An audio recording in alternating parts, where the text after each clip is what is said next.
Welcome to the Slop Farm. Enjoy the video. You begin by confirming the calculator mode so results match intent. DEG versus RAD matters for trig, stat versus comp for data. Next, clear memory and the current entry so prior values do not affect outcomes. Then enter your first numbers and operators immediately, using parentheses to force order. This prevents surprises when complex expressions run. As you press keys, watch the display for implicit multiplication or truncated digits, and make corrections before continuing. Once done entering the first chunk, continue by adding functions and nested parentheses. Press function keys like sin or log then the argument, or use the inverse key for reverse operations.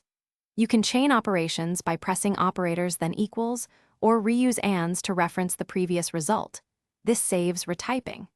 Make sure the display format shows enough decimals or switch to scientific if needed, because formatting changes alter interpretation. Pause to verify each subgroup before moving on to the final evaluation.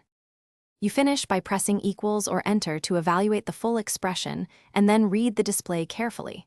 To verify, perform a quick inverse or round-trip check. If you just divided by 3, multiply the result by 3 and compare. Use ands to test variations without re-entering.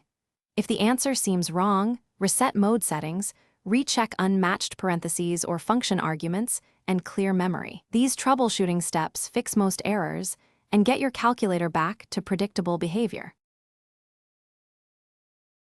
Thanks for watching. Consider subscribing if we helped you today.